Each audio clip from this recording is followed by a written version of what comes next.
Hello, this is a continuation of microeconomics. This is the final part.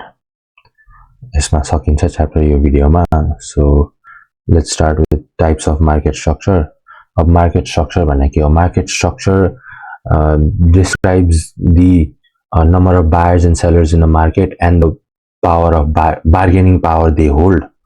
And first type, there are various types of market structure. And first we have perfect competition. Perfect competition because it's an ideal imaginary market where there are large number of buyers and large number of sellers, and there is no entry and exit barriers, and only homogeneous, which means similarly and एउटै types of goods मात्रै बेचिन्छ. And then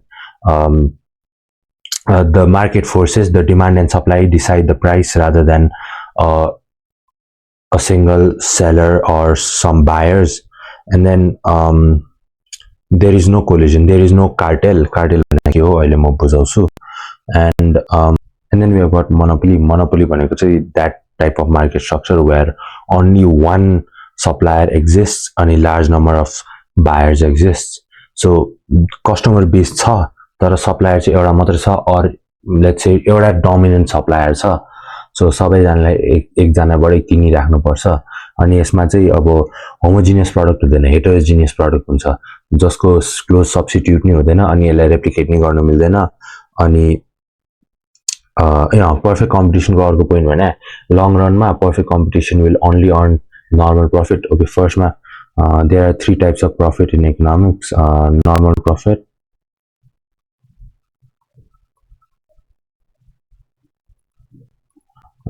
super normal profit,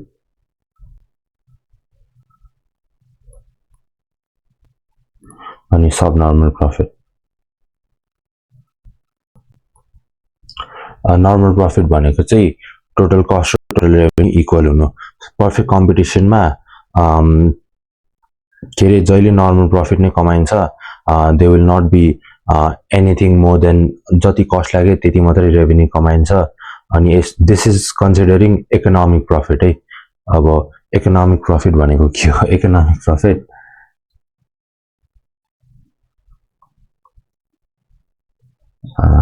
economic profit भनेको चाहिँ के हो भन्दाखेरि अब imagine after you guys become CA हैन, अनि you can work in a bank for 2 lakh rupees a month, or you can start a business. अनि you started a business, you're spending like 50,000 cost bhairasa and you're earning like 1 lakh. Are you in loss or profit? Our accounting way ma you're in profit, you're in 50,000 rupees बाट profit ma chau, tara timle you left your 2 lakh rupees ko job and invested your time in that business, and you're not even earning like 25% of the money you used to make in while working in the bank. So that's economic loss bhaइराछ. तिमीलाई accounting profit भने तिमीलाई economic loss bhaइराछ. Economic profit भनेको चाहिँ if you leave your 2 lakh rupees jobs and you start your business and you spend 50,000 rupees and then you earn 2 lakh 50,000 or above, that's economic profit. तिमीले आफ्नो तिम्रो opportunity cost पनि cover भयो भने मात्रै त्यसलाई economic profit भन्छ. So normal profit मा considering economic profit, you will only earn what's cost equals to cost. तिम्रो cost जति लाग्यो त्यति revenue मात्रै earn गर्छौ. And then we have got super normal profit भनेको चाहिँ when you earn cost, तिमीले जति cost लागेको छ त्यो भन्दा बढी कमायो भने हैन, त्यो चाहिँ super normal profit भयो. And subnormal profit भने cost भन्दा कम revenue generate गर्नु subnormal profit भयो हैन. So perfect competition में you will earn super normal profit. And monopoly में as there is only one dominant player, one dominant supplier or one supplier and many buyers, the monopolist or the supplier can set their own prices. Market demand को बाल हैन, so they can set their own prices and sell at whatever price they desire. अनि super normal profit हुन्छ. यसमा चाहिँ entry र exit barrier हुन्छ. It can be initial cost भयो, governmental regulation भयो, or talent or patent भयो हैन. अब कोहीसँग कसैले खतरा नयाँ इन्भेन्सन गरेछ अरे हैन, अनि त्यसले मात्रै बेच्नु पाउँछ भनेर पेटेन्ट गऱ्यो भने द्याट्स अ मोनोपोली. धेरै बायर्सहरू हुन्छ तर only one person or one organization can sell it. Governmental regulation भनेको चाहिँ एनइए र एनओसी भयो होइन. नेपाल ओइल कर्पोरेसन र नेपाल विद्युत प्राधिकरण उनीहरूले मात्रै इलेक्ट्रिसिटी र ओइल बेच्नु पाउँछ due to governmental regulation. That's also a monopoly. And अर्को के भनेको थियो र ट्यालेन्ट. अब अरिजित सिंह जस्तो गीत गाउने अर्को मान्छे पाउनु गाह्रो छ. द्याट्स ट्यालेन्ट बेस्ड मोनोपोली होइन. अनि उनीहरूले चाहिँ अब आफ्नै प्राइस सेट गर्नु पाउँछ. So they earn super normal profit. अनि त्यसपछि के अरे इनिसियल कस्ट चाहिँ कसरी हुन्छ भन्दाखेरि अब अहिले गभर्मेन्टले एनओसी बाहेक नेपाल ओइल कर्पोरेसन बाहेक प्राइभेट मान्छेहरूलाई पनि ओइल बेच्ने बिजनेस गर्दा हुन्छ भन्यो भने they won't have the huge amount of capital needed for that. के अरे ओइल कर्पोरेसन खोल्नलाई त्यत्रो पैसा हुँदैन नि त. सो त्यो नि एउटा एन्ट्री ब्यारियर हुनसक्छ. अनि that's what causes monopoly. And then we have got monopolistic भनेको चाहिँ many buyers and many sellers. अब यसमा अब मोनोपोलिस्टिकको इक्जाम्पल भने रेस्टुरेन्ट्सहरू भयो एन्ड कपाल काट्ने ठाउँहरू भयो होइन. दिज अब यता चाहिँ अब एउटै सर्भिस भयो भने अब यिनीहरूले डिफ्रेन्सिएसन चाहिँ ब्रान्डिङ, एडभर्टाइजमेन्ट र कस्टमर लोयल्टीले गर्छ. अब एउटै रेस्टुरेन्टमा गइरहेको मान्छेलाई अरू ठाउँको खाना नपच्ला अनि त्यही जान्छ. एउटै ठाउँमा सानैदेखि कपाल काटेहरू लाइक अरू ठाउँमा गयो भने कपाल बिगारिदिन्छ भनेर नजाला. अनि त्यही हो monopolistic competition. Many buyers many sellers. Differentiation भनेको ब्रान्डिङ, कस्टमर लोयल्टी र क्वालिटीले हुन्छ. And there are only few barriers to entry.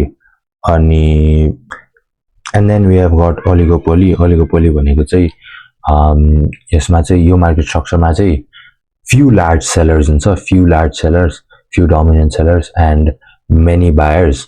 अनि यसको मतलब चाहिँ अब रियल लाइफ इक्जाम्पल भने phone industry, Apple, Samsung, Xiaomi, this three are the big dogs of phone companies. अनि they have a slightly differentiated products, features भयो, branding भयो, quality, and they mainly compete in non-price competition like advertising भयो, branding भयो, quality or features improve गर्ने त्यस्तै भयो. And next we have got duopoly. Duopoly भनेको चाहिँ दुईटा sellers अनि large number of buyers. So नेपालको इक्जाम्पलमा एनसेल र एनटिसी भयो होइन. अनि के अरे अब दुईटा मात्रै डोमिनेन्ट प्लेयर्स हुन्छ अनि लार्ज नम्बर अफ सेलर्स हुन्छ. अनि they can form a cartel. मैले अघि माथि भनेको थिएँ कार्टेल भन्ने चाहिँ के हो. अब यो दुईटा मिलेर होइन. सो अब नेपालमा टेलिकम्युनिकेसन सर्भिस प्रोभाइड गर्ने एनसेल र एनटिसी मात्रै छ. अब एनसेलले प्राइस बढायो भने people will switch to NTC, एनटिसीले प्राइस बढायो भने and people will switch to Ncell. तर what if they both increase their prices. अब यता त्यो स्विच गर्ने लाइक इन्सेन्टिभ नै भएन नि त. So if they both increase their prices together like by forming a cartel, this is like illegal. If they do that, both of their revenues will increase. None of their customers will switch because there will be no incentive, and they both will make big bucks. And yeah, that's it. And then we also have monopsony. It's not mentioned in the book, but monopsony bhaneko chai NEA, one buyer and large number of sellers. So what happens in NEA is the government has prohibited anyone from selling electricity to the public directly. So these hydroelectricity, solar electricity companies who generate electricity, they are obligated and they are directed to sell their electricity to only NEA. So this is monopsony, you know? Only one buyer, which is NEA, and large number of sellers, all the hydropower and solar companies. That's monopsony market. And then we have got failure of perfect competition. So why is perfect competition the most ideal and perfect form of market structure? But it only exists in theory? Why does it fail to exist in reality? So first is like we need to understand if perfect competition is even the best structure, best market structure. So perfect competition को arguments are के हो? It is efficient भन्छ. The resources are allocated efficiently and no resources are wasted, and all the resources are used to make what product is wanted the most भनेर भन्छ. And then we have got impersonal. The prices of the goods are set by the market forces, which is demand and supply, and no supplier or one person or one organization can set the price of the market. And flexible. Producers and consumers react quickly to market changes. मैले भने जस्तो short run long run हुँदैन, उनीहरू एकदमै short run मै छिटै react गर्छ भनेर assume गर्छ. And then other assumptions चाहिँ के हो अब फ्री मार्केटको भन्दाखेरि वेट यहाँ तल भन्छु. सो फर्स्टमा चाहिँ टाइप्स अफ एफिसियन्सी छ. अब पर्फेक्ट कम्पिटिसनमा हुने एफिसियन्सी फर्स्टमा एलोकेटिभ एफिसियन्सी भनेको it's like making how much quantity is needed. अब यसमा प्राइसहरूको मतलब भएन. इट्स अब यो चाहिँ एफेक्टिभनेस जस्तो भयो, हामीले बिजनेसमा पढ्ने जस्तो पढ्ने एफेक्टिभनेस. It's like in allocative efficiency, the amount of resources wanted are the amount of resources produced. So यसमा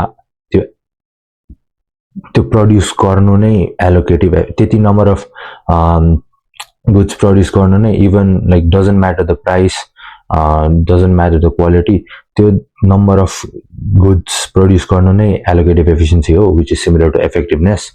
And then productive efficiency भनेको चाहिँ हामीले इकोनोमी भन्नु मिल्यो. So producing goods in the lowest price or lowest resource consumed possible. And then we have got other assumptions of perfect competition भनेको त्यही हो, many buyers, many sellers, everybody has perfect information, and perfect competition or perfect factor mobility. They भने factor of production को perfectly mobile, so they can switch from work to work quickly without any barriers भन्ने assumption गरेको छ. अनि free entry and exit भनेको छ. तर these fail to happen in real life. अब many के अरे large number of buyers and sellers, they do not exist. अनि homogeneous product भन्ने पनि भनेको छ. देयर आर अब मोनोपोलीहरू एक्जिस्ट गर्छ. होमोजिनियस प्रडक्ट हुँदैन रियल लाइफमा. लाइक सबै प्रडक्टहरू डिफ्रेन्सिएटेड हुन्छ. And then perfect information, buyers र सेलर्सलाई सब गुड्सको बारेमा पर्फेक्ट इन्फर्मेसन छ भन्छ. तर in the real world people are limited by something called bounded rationality. Bounded rationality भनेको अब इन्फर्मेसन कम्प्लिट हुँदैन मान्छेलाई, त्यही हो बाउन्डेड ऱ्यासनालिटी. त्यसलाई लिमिट गर्छ. पर्फेक्ट इन्फर्मेसन सबसँग हुँदैन. अनि पर्फेक्ट फ्याक्टर अफ मोबिलिटी. अब मेरोमा एकजना लेबर काम गर्छ अरे, he can not immediately go to like out of valley. अहिले मसँग काम गरेर छ, भरे आउट अफ भ्याली गएर काम गर्न सक्दैन. त्यो पर्फेक्ट मोबिलिटी हुँदैन. And then free entry and exit, मोनोपोलीहरू एक्जिस्ट गर्छ. There is no free entry and exit. त्यही हो. And market failures happens when these assumptions are proven wrong. And then we have got market imperfection. Market imperfection भनेको चाहिँ if the behavior expected from the market deviates from what it must be in perfect competition. Perfect competition मा के भनेको छ, large number of buyers, large number of sellers, homogeneous product and blah blah blah. तर market इम्पर्फेक्सन हुन्छ real लाइफमा. Monopoly exist गर्छ, मोनोप्समी exist गर्छ. मोनोपोलीले dominate गर्छ. हेटेरोजिनियस प्रडक्ट हुन्छ. एउटा मात्रै सेलर हुन्छ, लार्ज नम्बर अफ सेलर्स हुँदैन. मोनोप्समी एउटा मात्रै बायर हुन्छ, लार्ज नम्बर अफ बायर्स हुँदैन. These deviate from the mechanism the perfect competition is suppose to have. So market failure हुन्छ. एक्सटर्नालिटिज. सो externalities भनेको so when someone's activity or action affects someone else who is not involved in this activity or action, that's known as externality. It can be positive or negative. Positive externality भनेको if I do something अनि it positively affects someone else. For example, अब गभर्मेन्टले road बनाइदियो, अब transportation cheaper हुन्छ, अब transportation cheaper भएपछि private organisation or सप्लायर्सहरूलाई फाइदा हुन्छ, दे क्यान प्रोभाइड, उनीहरूको कस्ट कम हुन्छ, प्रफिट बढी हुन्छ, सो द्याट्स पोजिटिभ एक्सटर्नालिटी. अनि नेगेटिभ एक्सटर्नालिटी भनेको कुनै पनि अर्गनाइजेसन फ्याक्ट्रीले सामान प्रड्युस गर्दा उनीहरूको वेस्टले उनीहरूको सराउन्डिङलाई पल्युट गर्छ भने that's negative externality. So how does externality cause market failure? So market फेलियरको एउटा अजम्पसन के हो?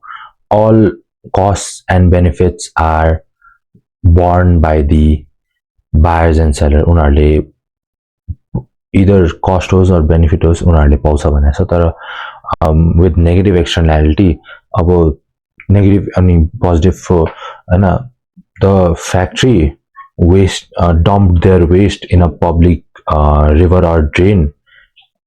The disposal of the waste became cheaper, making their profits higher or